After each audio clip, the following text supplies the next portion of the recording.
Hello, it's from the desk in my closet in my bedroom. I'm Amanda Maxham, and that's the happiest man alive, also known as Tal Tsfany. This is the daily objective. I'm excited to be here for two reasons today. One is that I'm really happy and excited to talk to everyone about we have an upcoming happiness team workshop. I want to make sure everyone's aware of that so they can hopefully apply and come see us there. And the other reason is that Tal called me the other day all excited about epistemology, and I've heard that word before. And he wants to talk about the three ways that people think or try to achieve happiness, because he's calling it the easy, the impossible, and then the hard way. And so that's what we want to talk about today. But before we do that, I was excited because I had a big surprise for you. One of the things that makes me happy is surprises, but Tal figured it out earlier today. So yeah, so maybe you can But only reveal I what's know. the only you Only I know. know. Okay, nobody I don't else know. knows. So Yeah. can you guess what the surprise is? Today's my birthday. Woo! So there it is. How do they do the love That's it. sign? Oh, thank you, Tal. Okay, Happy birthday, Amanda. thank you. So yeah, I was telling my dentist this morning I was going to be on the show. We're going to talk about happiness. I like my dentist because he's someone who loves his work. He's like, I'm happy when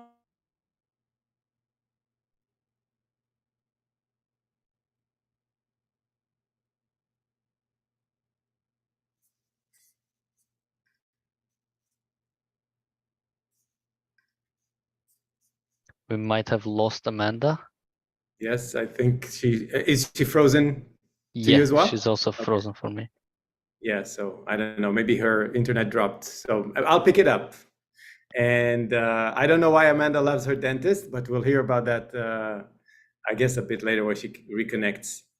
The topic we wanted to talk about today is the relationship between things that have to do with the way we think about knowledge and the world and our happiness. And it was in a discussion with someone that I really admire, that really the way he said something resonated with me a lot and explained a view that I see when talking to different people about happiness. And that is the way we perceive ourselves and our relationships to the world, mainly around how do we know the world, and that is the field of epistemology. And what I realized is that Leonard Peikoff and of course Ayn Rand identified three schools of thought.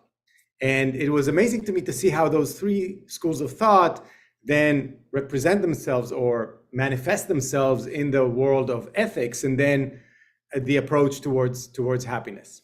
So in that discussion, the way it was framed was that there is an easy way to know the world, and that is the way where, if you follow religions, what Ayn Rand called the intrinsicist view of the world, where reality has the truth within it, and it has to be revealed to you.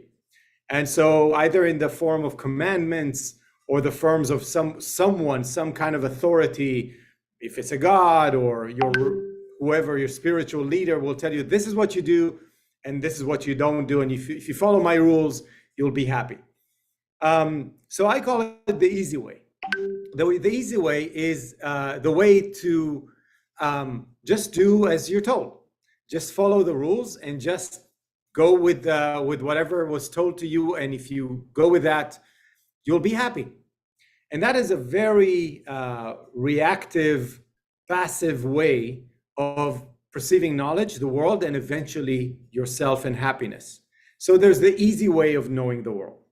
And then there is the impossible way of knowing the world. The other epistemological school is the subjective school or the skeptic school, or I would say more skeptic. And in that school, they say, well, give it up. Who knows what's true? How can you be certain of anything, right? So in a seminal talk that Leonard Peikoff gave on certainty and happiness, where he says the culmination or the summation of epistemology is knowing that certainty is possible, and then the summation of ethics is happiness. He says for that school of thought, certainty is impossible. Doesn't matter what you do, how you explain yourself, how you prove logically. A skeptic will never accept something to be certain. Oh, we have the spaceship back. So I hope Amanda will join us soon. So Amanda was trying to kind of describe the three schools of thought while we are still waiting to know why you love your dentist. But we'll. So you're waiting to know why I love my dentist.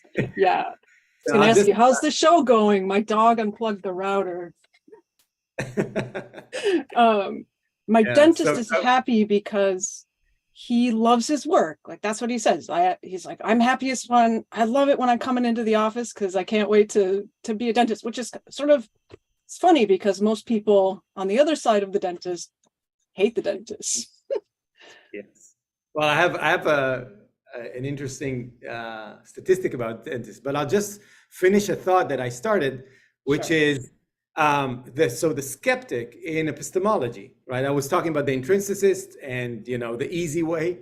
Now I'm talking about the impossible way, the skeptic or the subjective that says you can't know the world, and then they will never achieve certainty, and then then it reflects into the way they think about happiness.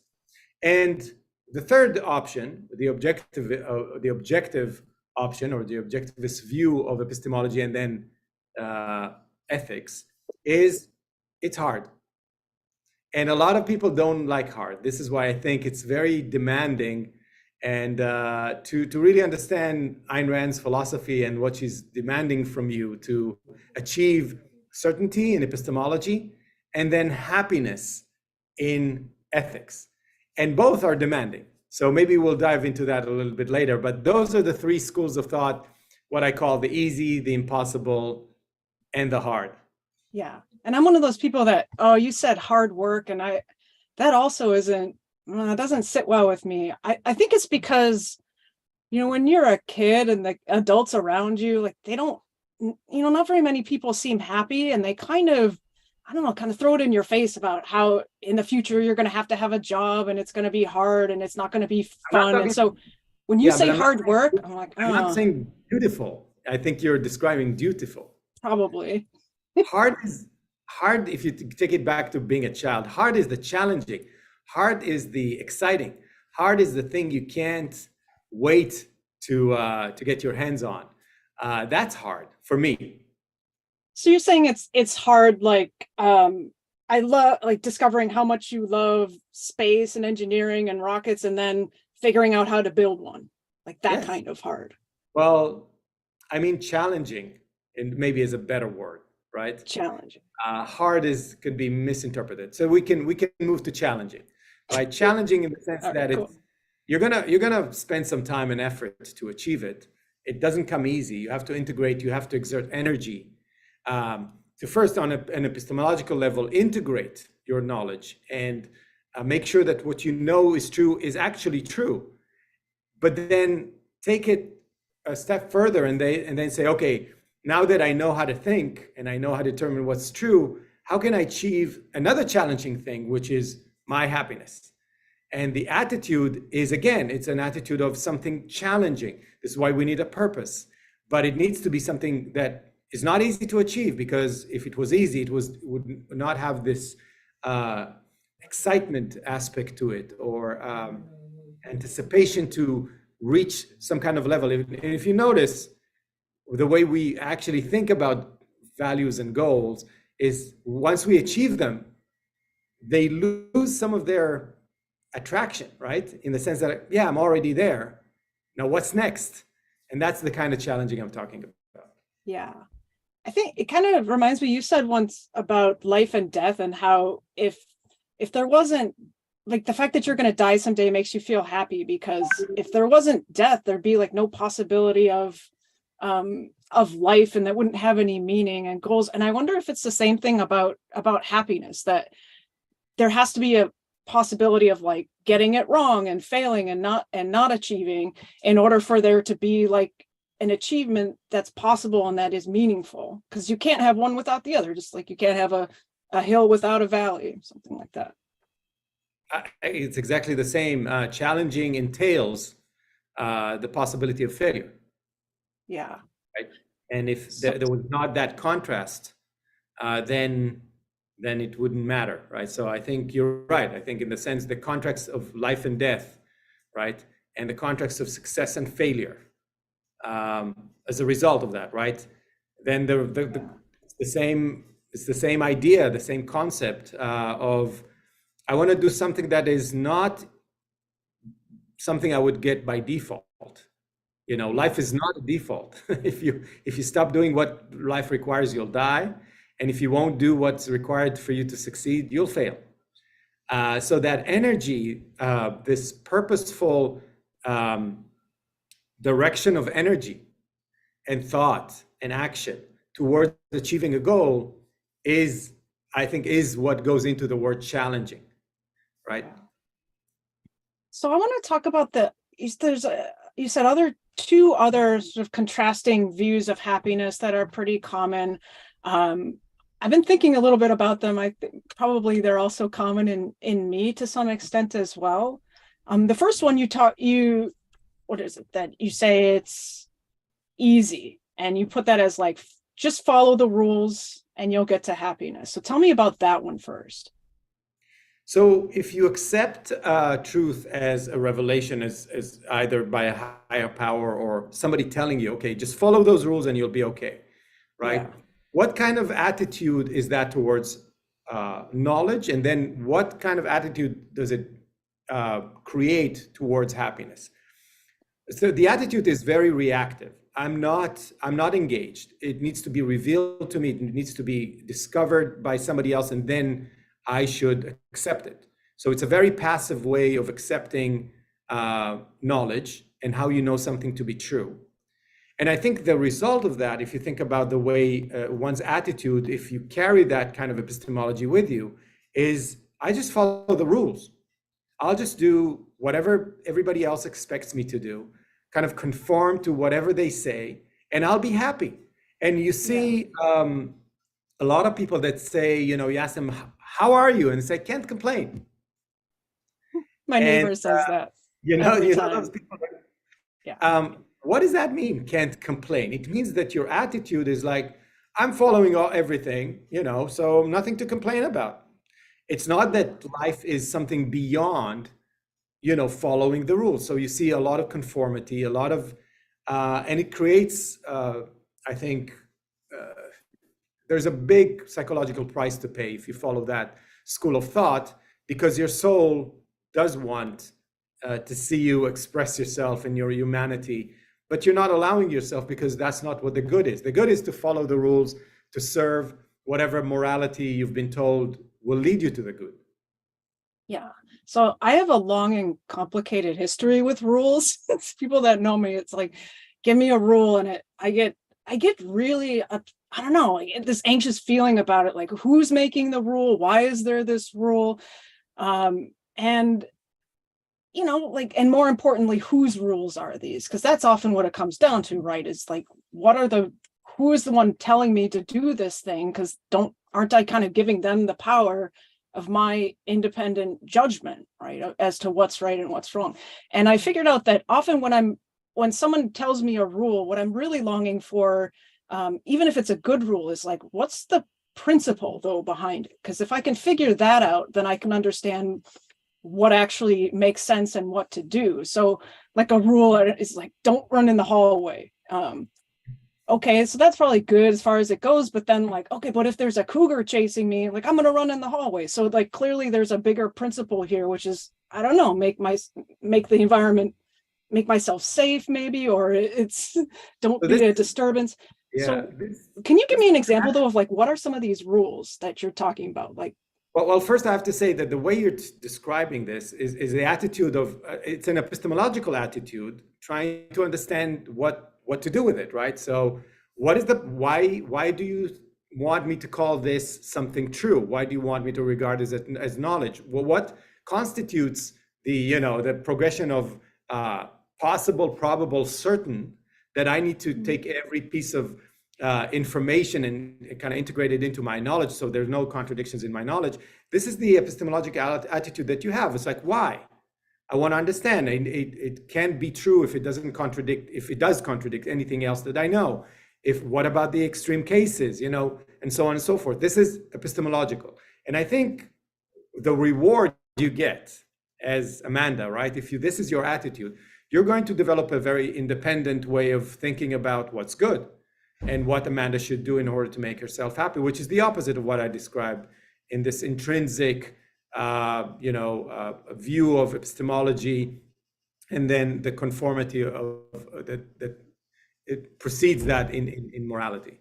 Well, I mean, I hope so, because what I've learned is sometimes I've gone against the rules or defied the rules just because like that was my response to authority, but in a way I was still giving the rule the power by just doing the opposite. So like that's the kind of thing that can happen as well. But I take your point, like, right, if you just follow the rules and you don't really think about why you're doing it, you've given up your judgment to somebody else, and that's a dangerous thing, especially when it comes to like your life and happiness, because if you give up your independent judgment, like, people can make you do anything. And we're generalizing here, right? I'm trying to say psychology as anyone specifically. It's just that I'm, in broad strokes, if you adopt a specific methodology of thinking, I think what I'm saying is that it will result in some kind of gap, if you will, in the way you pursue your happiness. So like, give me what are some of the rules that people follow that think like this is going to get me towards happiness?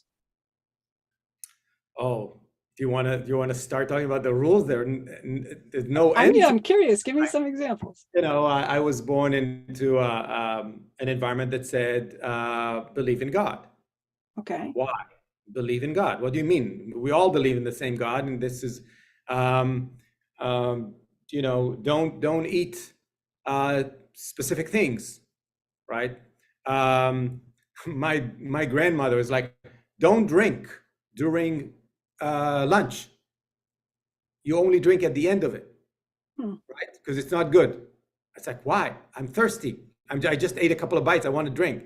I said, no, don't drink. It can be, I can go on and on and on. And then when I was thrown to other environments, it's don't do anything out of the ordinary. Don't ask weird questions.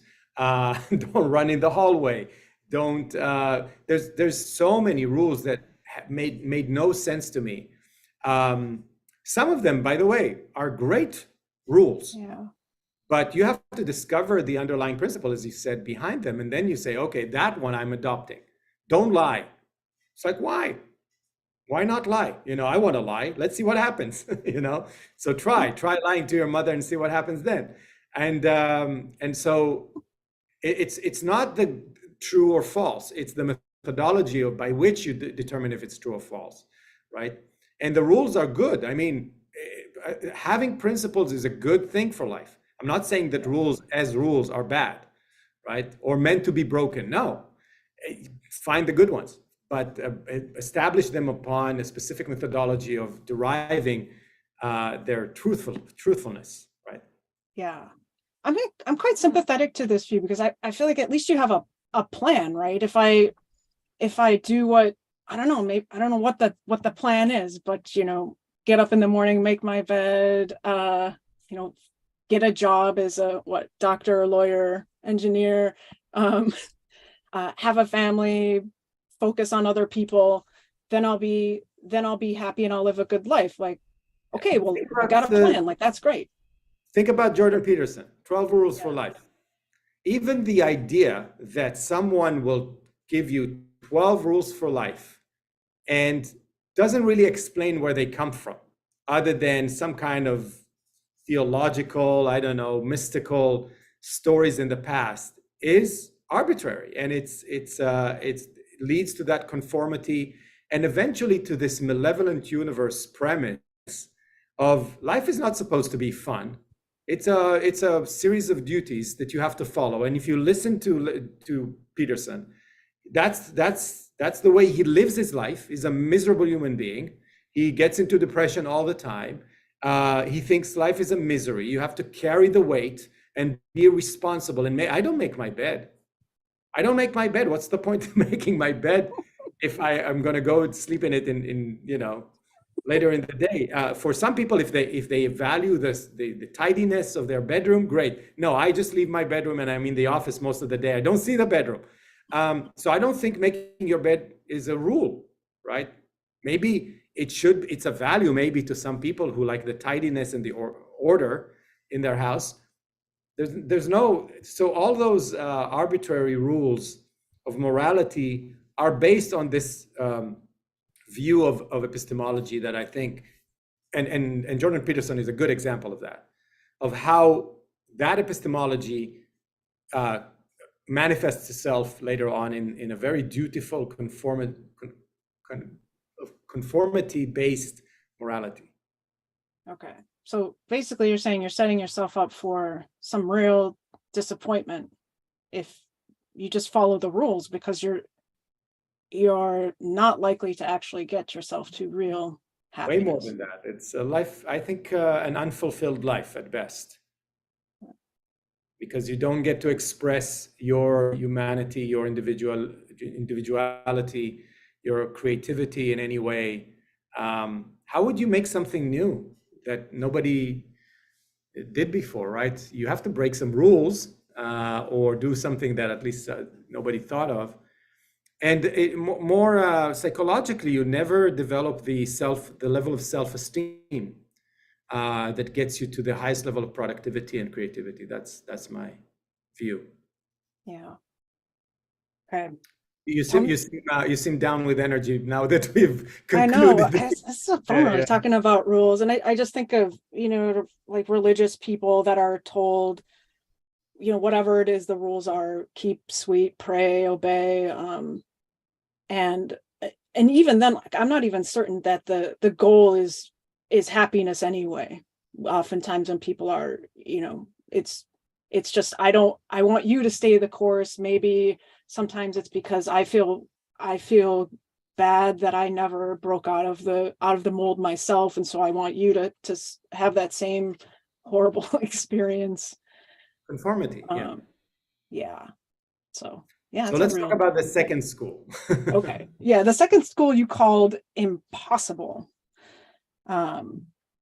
And this is also, I was thinking about this too, and this is kind of equally horrible, because if you tell me that like happiness is impossible, like I think that's probably going to put me in a war with myself, right? Because some people then are just lucky. It's like it takes the control away, I think, from me and my agency and my efficacy in the world to actually achieve things, because I think I see some people at least seems like they're happy, but then what, it just happened to them, I have no control over it. I don't think that's that's not a nice way to live either. But tell me more, like, what do you mean by it's impossible? So, in epistemology, this school of subjectivism or skepticism starts with like, we can't really know the world. And our mind is not able to really know the world as it is, if there's a world to know, by the way. And the result of that skepticism is cynicism in morality. It's like, nothing really matters. Who cares? You're going to die anyway.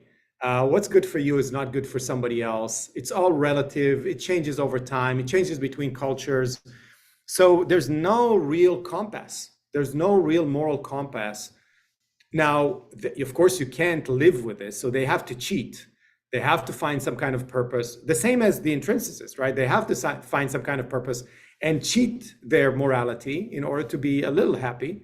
But I think this school is especially destructive in the sense that even the best minds are falling into cynicism. And I know a lot of people that are very, very smart, and they compartmentalize their life, right? They're very good at something there because they're very smart. But when you zoom out a little bit, it's not that important. Who cares? I'm lucky, I'm lucky to be able to do that. And I don't know if it's good. It's in the grand scheme of things. Who knows if it's good? Because there's no good. There's no. And by the way, they cheat at that as well, because there is a sense of good, but the good becomes like what everybody else thinks. The majority, right? Just be a good person. If you think about the left, they hold on to some random arbitrary principle, and that is the good now. And then it changes. What was good 3 decades ago is forget about that. That's old. That's primitive. Now that we're progressives, we're going to move forward, right? So it's all arbitrary. The happiness related, implications of that is that they can't really be happy. And I think this is, it leads a lot of people that I know that are very smart to cynicism and all kinds of escapes that they have to get their mind off of the fact that life has no meaning, which is devastating. So, yeah, I'm not quite sure I understand yet. Are you saying like the kind of person that adopts this sort of it's impossible attitude is what? It's someone who's like, oh, I'm going to go to the beach today because that feels good, or like what are they like? Yeah, they can be very emotionalistic. It's a range of how people actually express that epistemology and morality of skepticism and cynicism and subjectivism as a whole. There are many ways they could be expressed. Some become complete emotionalists. Some compartmentalize really well. I know some very successful people in the Silicon Valley that are very productive, but then they'll tell you it means nothing, or they have to give it away. Or they'll say, I'm actually an evil person because I am destroying the world. So I saw a TED talk of someone who's so successful, but then cries on stage to say, I'm evil because we're not leaving a better world for our kids. And for him, a better world is a world without, carbon footprint, which is life, or things like that. So they adopt other, if you will, subjective religions. And so there's an array of ways in which they express their cynicism and skepticism. But I think in the end of the day, it really destroys their ability to feel true self-esteem, because there's no foundation upon on which you can build it. There's no standard by which you can judge yourself if you're a good person and give yourself the credit of being a good person. So it's a different variation. I think it's mystic as well. I mean, if you want to talk about two schools of thought, and actually you can reduce the intrinsicist and the subjective into one, which is irrational, right? Versus the rational one, which we'll talk about it in a second. So in a way, they're similar, but a little different in the way they think about their epistemology.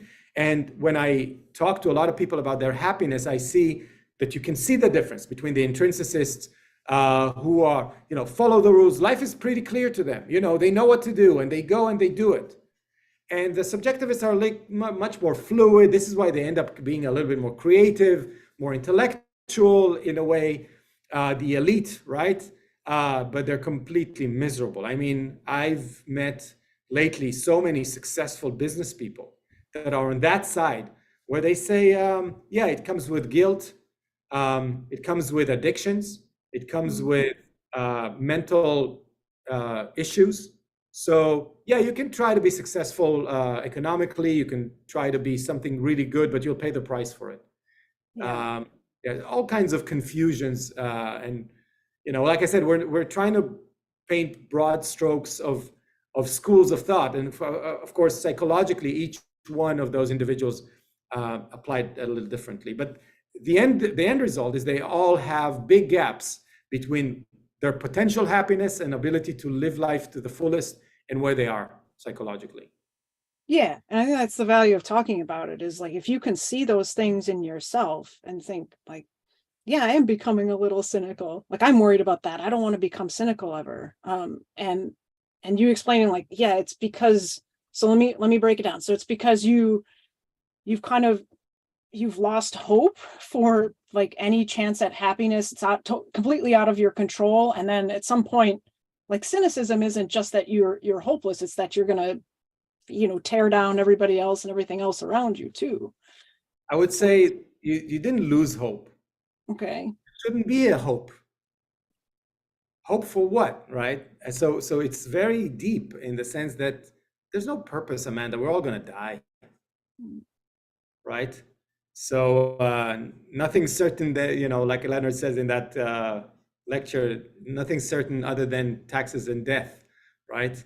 That's kind of the attitude that the cynical attitude that you embrace if there's no point. It's like playing a game where you can never win. Right. Yeah. Yeah, that's not good. All right. So either playing a game where you're told what to do and how to play, which is no fun at all, or playing the game with no rules and nobody can win, which is no fun at all. So, yeah. All right, I get it. Okay, so what's the third way? What's this? Tell me more about this hard. You have to get more excited about it. So. Okay. All right. Oh, I'm excited. Now we're gonna talk about the good way. Okay. Yeah, but I know. But you said hard work as part of it. So, but then you change it to challenge. So I'm getting a little more excited. I don't know. I like hard in the sense that it's not easy, so it's fun, right? But maybe the connotation of hard is that it's just dutiful. Yeah, but you say hard work. I think challenging is more positive. Yes. Yeah, I think I'm like, okay, I'm going to be in prison breaking rocks in this, and like that's hard work. But it's like this purpose. Challenging. I'll concede hard to challenging. Okay, great. All right, so then lay that out. Like, what is your view of happiness? Like, how do I begin? Like, what's my attitude towards my own life and my happiness? So let's start with the foundation. You see, because what I'm trying to do is to connect the way you see the world and your relationship to it and your knowledge building, which is epistemology, to then explain how it manifests itself in morality, right? So let's start talking about the foundations of a rational way of seeing the world. So the first thing is knowledge is work. Knowledge is work. If you don't want to do the work, you're not going to gain knowledge. And so the energy you have to exert in order to integrate your knowledge, to observe, find the one in the many, integrate, connect concepts in a way that is logical and non-contradictory is actual work. It's not given. Of course, you can have great teachers and people who will tell you how to think about it clearly, and that's always good. But it's your job to decide if it's possible, probable, certain, right?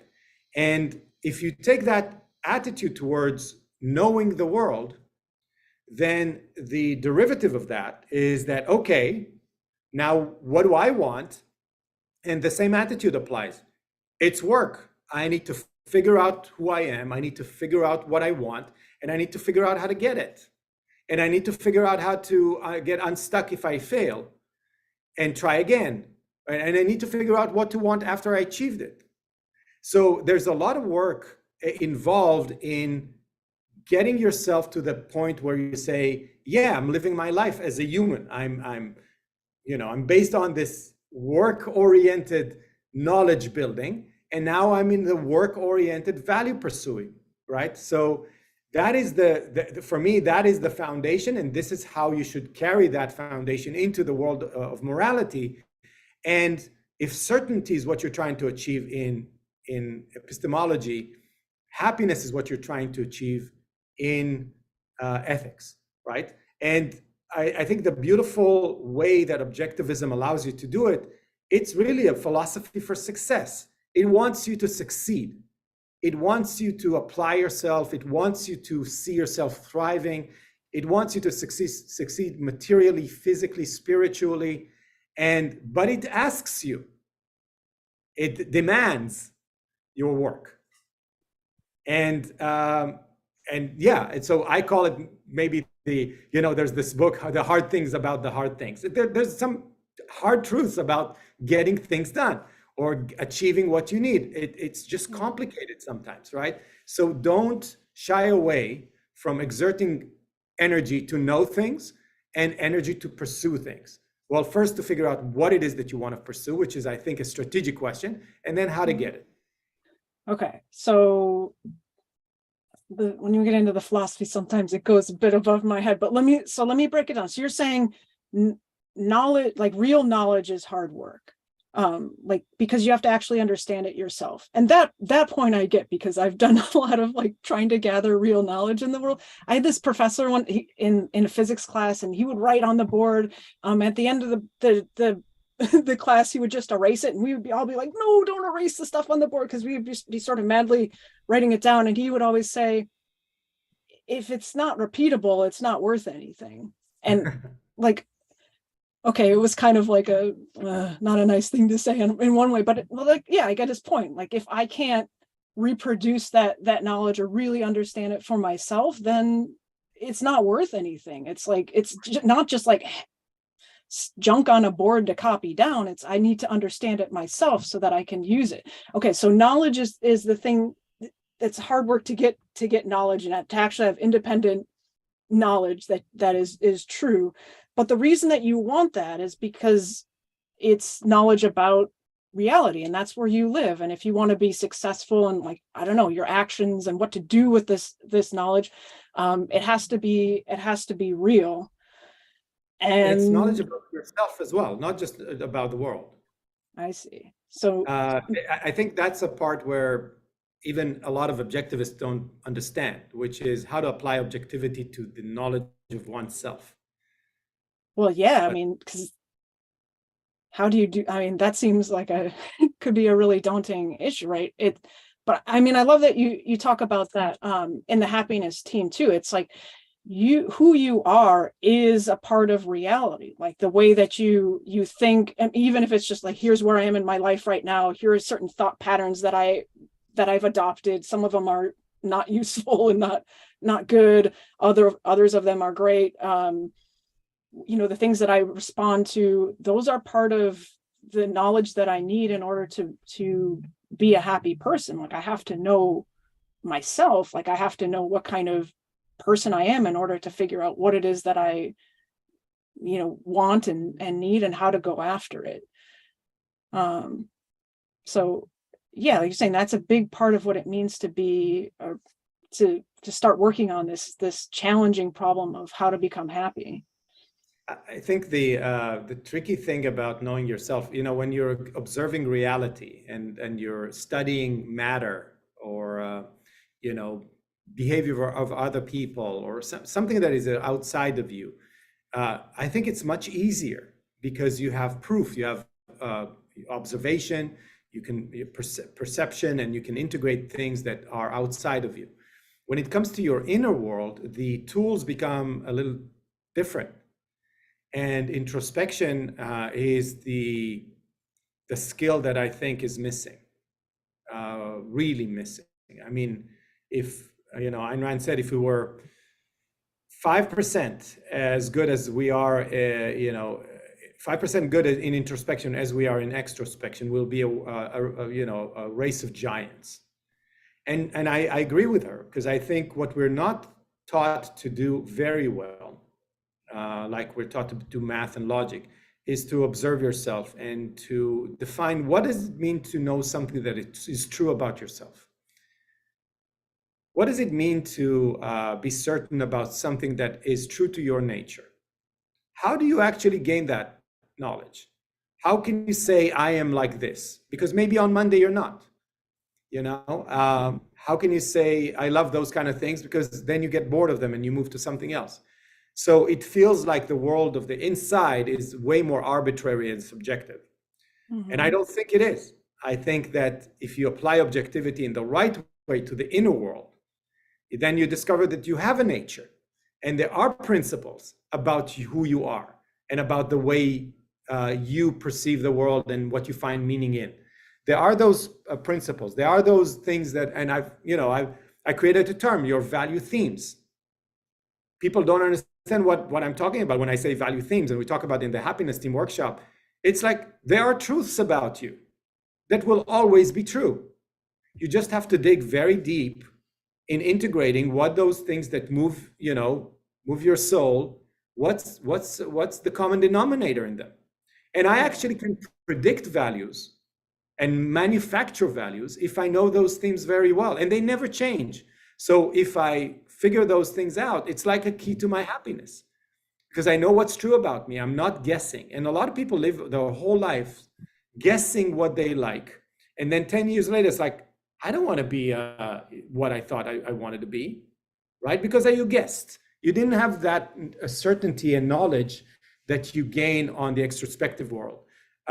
So when I say objective truth, it's not just about the world, it's about yourself, but that is a set of skills that need to be relearned.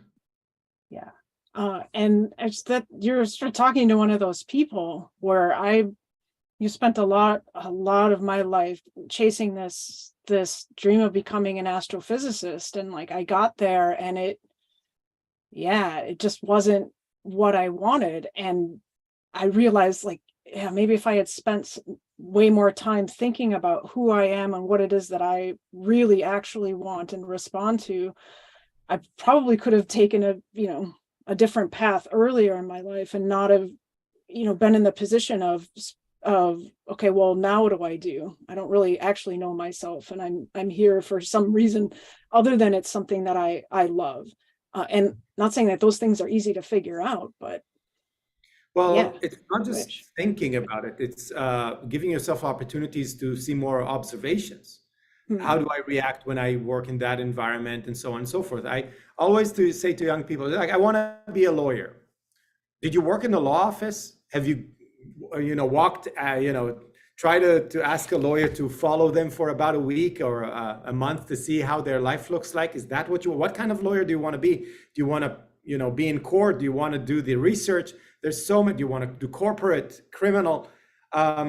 People have all kinds of hypotheses about themselves, and they never check it. They never validate. It's like, if you were to take the sloppiness we apply in our inner world to the outside world, it would be like we're all a bunch of amateurs, right? We'd never get to the moon. You'll never get anywhere. You won't know what you're building and what for. And so there's the rigor that needs to go into the discovery of oneself, and it needs to start with observation. And the complicated part is that there's this emotional world involved, right? And the subconscious and the conscious mind and so on and so forth. So it's a complicated mechanism that we're dealing with psychologically when we're dealing with our inner world. But yes, it's possible. You can objectively know yourself, and it's marvelous to get to the point where, like, I'm very predictable to myself. Almost like if I drop my iPhone and it falls down to the ground, I know that if I'll do this, eventually I'll feel that, right?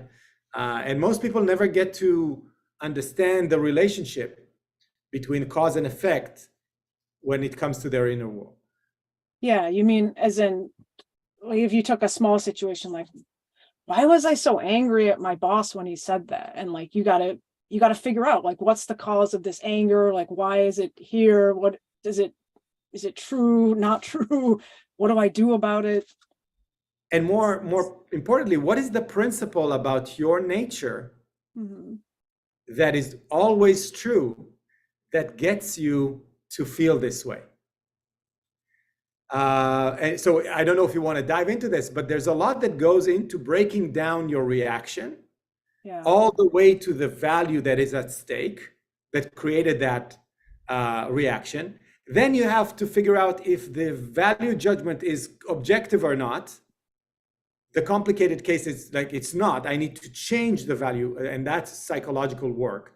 And if it's true, that's not enough. Okay, it's true. Let's say it makes sense for me to say to the boss, go to hell, because he's trying to limit my creativity or, my autonomy. But then what is the principle? What can you learn from that? It's like, I need autonomy. In every creative environment, I need autonomy. So why are you working for this big company that gives you no autonomy, right? So it's a kind of a meta level understanding of yourself. We're like, oh, that's the principle. The principle is that this mind needs autonomy. I'm Yeah. creative and I like doing those kind of things. I don't like when people tell me how to think. I like learning from people, but so put yourself in an environment that, where you can thrive. And so there's layers and layers of self-understanding to the point of what I call the meta-understanding, or the themes that are beyond the actual values that you choose to pursue. If you know yourself really well, you will know very easily if the value that you are trying to pursue right now in your life will actually bring you happiness. Yeah. If it has a contradiction in what you know about yourself, well, good luck. You're going to waste some precious time. Yeah, and this is one of the things I love about the happiness team is, first, like, you've got this introspection guide in the workbook that we use, and that thing has been huge. It's 7 questions, and it seems really simple, but most of the time you don't spend the time to think about, like, what is really going on in here, like a scientist would, and with that benevolent nature of a scientist too, not the one where you're like, oh, Amanda, you're underneath your desk again, feeling bad, like, oh, what's wrong with you? You must have a problem. It's more like, Amanda's really upset about this. Let's try to figure this out, because I want her to succeed and be happy. And like, but then how do you do that? And so you've got this introspection guide that's been really useful to me. Another thing that you're mentioning is the value themes, which I've been able to uncover some of those for me. Like, I can give you an example. One of my value themes is investigating. And I figured that out by, like you said, is observing myself from the smallest little things to the bigger things. So like, I like science, and like, part of the thing I like about science is investigating. Like, can I figure out the answer here? And doing research and talking to people and trying to hunt down things. But then it's also, I see that also in the little things about myself. I know we've talked about this before, but we sent a package to Switzerland, and it actually went to Swaziland. And I feel like I should have felt bad about this, like, oh no, the package went to the wrong place. But instead I was gleeful. I was like, I could not have been happier about this turn of events, because I called up FedEx and I was like, where is it? And learned about the politics in Swaziland, and like, it was just fascinating to me. And I kind of put it together. Oh yeah, this is Amanda investigating, and that's when she's in her happy zone. So you see, we can derive so many truths about this, right? And it's almost like detectives, I'm sure, will attract you, right? Yes. Yeah, you like detectives. So how do I know that? Because you didn't tell me you like detectives. It's really seeing the one in the many. It's the abstraction of the nature of the values that you react to. Now, you won't know until you experiment enough. And this is, I think, the mistake young people do. It's like they finish 12 years of studying in school, and then they just go to another school. It's like, why? You didn't accumulate enough evidence about what it is that you want to major in. What kind of path do you want to take? Go live. I would say to any 18-year-old, go travel, go work, but be very purposeful, very introspective about it, because you'll end up taking a PhD, right? And just to find out, no, it's not really what I want to do. Now, I'm not saying it's a waste, because you learned a lot about, the world and yourself. And it's okay. We learn by doing, and sometimes we succeed somewhat, sometimes we fail. But you can be very purposeful and thoughtful about how to know truths about yourself, and keep it in a very sacred place. I mean, my value galaxy, the exercise we're doing, and the value themes that come from it really drive my life. I mean, now that I've defined my value themes, I know that anything that I would ever want is falling into one of those. It maybe, in a rare case, I found something that I didn't know about myself, because I put myself in an environment that I was never before. And that's something I actually try to do, right? Because it's part of the fun of life. It's like, how would I respond to being in an environment that I was never before?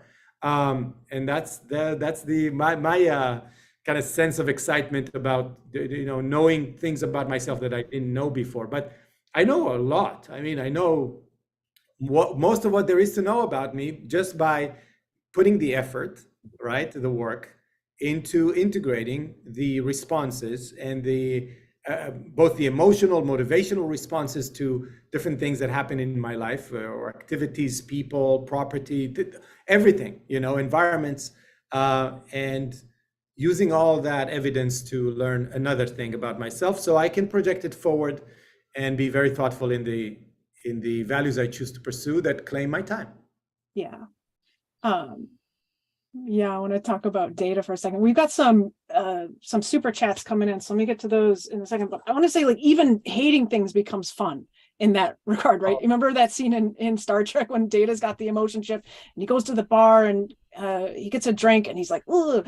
And they think, oh, I think he hates that. And he's like, yes, I hate that. Let me have another one, because he's just excited to have the sensation of like, why do I hate this? Like, and I've become that way too. Like, if I'm bored, I'm like, wait, why is this boring? That's interesting. Like, what is it that I really don't like about this? Because it's telling you something about yourself.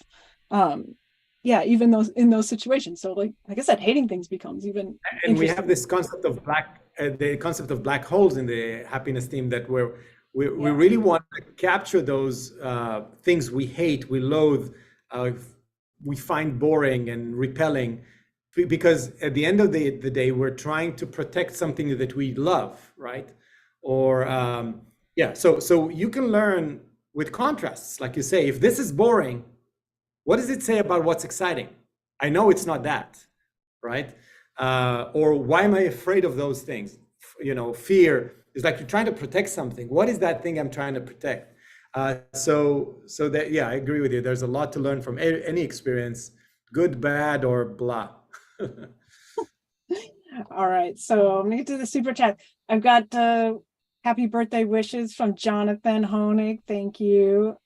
Mary Aline too. She also says she loves her dentist. That's good. All right. I feel like the dentist should get more love in the world instead of people hating him. Robert Nasir, happy birthday to you. Mary Aline giving again, thank you. Bonnie Bertrand says, happy birthday, Amanda. It's nice to see me back. It is. It's nice to be seen back. Got a message here from Gene Walters, who's in the happiness team. He says, I was in the June happiness team. I cannot express how much of a positive impact it's had on my life. My days are brighter. Thanks, Amanda and Tal. Wow. Thank you, Gene. Yeah. So we're having another happiness team. I think you have all the details, right? Yeah, Daniel posted details here as well. It'd be February 11th and 12th, the Saturday and Sunday. It's virtual. It's a weekend to just to think about yourself and what's important to you. Take some time out of your busy days to do that. If you wanted to apply, go to myhappiness.team/apply. Oh, and anyone that's listening, you can get 20% off the price using ARCUK as a coupon code. So we can talk about that. Send me an application. I'm checking my email constantly to see if to see the applications come in. I can't wait to see yours. All right, we've got the philosophical zombie hunter. This is good. Hunting zombies. He asks, is it worthwhile improving yourself or working on your virtues for the aim of being happier? Well, seems like that's the key to being happier, is improving yourself. Well, I don't know exactly what he means by working on your virtues. I guess there's two different things. One is the virtues and the other one is the values. Virtues are the principles that are required, are prerequisites of successfully pursuing your values. So if you think there's a gap in your virtues, identify the gap and fix it, because it's like saying my tools are broken. So if your tools are broken, you can't build anything good. So yes, if you need to work on your honesty, integrity, independence, even rationality, if you think that there's a part in your life when you're not applying reason and things are obscure and not clear to you, try to understand why. And then there's the world of values, of clarifying rationally, again, what it is that you're trying to achieve and why, and try to visualize it in the best possible way so it's concrete and achievable to you, so you can build a plan towards it, maybe a multi-phase plan where you say, no, I don't know everything I need to know in order to achieve that, so maybe the first phase and so on. So yeah, you should work on all levels, virtues and values. I would work on virtues first to really try to integrate them into everything you do. to just make sure that your path towards pursuing it is more effective, because that's why we have those moral principles or virtues. Thanks. Apollo Zeus has got some questions here about men and women. So he says, if reason is superior or prior to emotion and women are more prone to emotion than men, then what are the implications morally? Does that mean men better than women? He says, I don't think that, by the way, but it's an interesting question. Actually, I don't even know if I agree with that part about reason being superior to emotions. Like, emotions are the thing that makes, like, it's integrated. It's like part of your life. It's what makes it fun.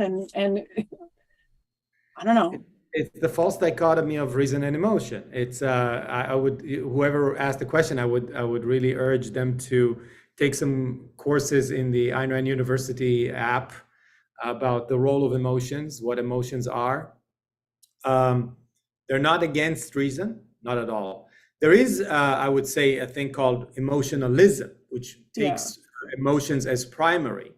And that's just irrationality. So your question is actually, should I be rational or irrational? It says nothing about this different sexes. I would say women tend to be more introspective, and that is a good thing.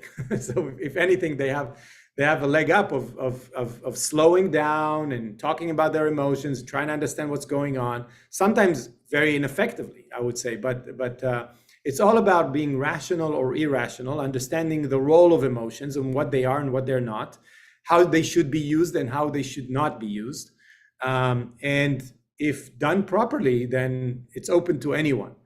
And I would say there's no difference whatsoever in your ability to understand those things and apply those things, regardless if you're a man or a woman. It's how rational you are, how observant you are about what you know about yourself and the values you choose to deal with it. And it has to do with your understanding of the role of emotions. Yeah. All right. Awesome. Well, looks like we're out of time. So thank you to the happiest men alive for cluing me in on some good stuff about happiness here. I would always say the happiest man alive means the happiest I can be. Mm-hmm. And it's open to each and every one of us to be the happiest man or woman alive. So yeah, go get it. And although I'm very competitive, so if anyone wants to compete, I'm open to yeah, and come join the happiness team so we can see if maybe you really are happier, and that would be good competition for you, Tal. So yeah, it's going to be a lot of fun. I enjoy doing those workshops. It's not just working on your happiness, it's getting to know people that become friends. I love to see how every team that we do, it creates its own little community, and I have a vision of maybe getting all the people that have done the workshop together somewhere to really create a bigger community of people who are now pursuing their happiness more effectively. Yeah, so like you said, it's a good chance to connect with people who are serious about their lives and their happiness and looking to value more out of life. So, and happy. Thank you. Oh, thanks. All right, bye everybody.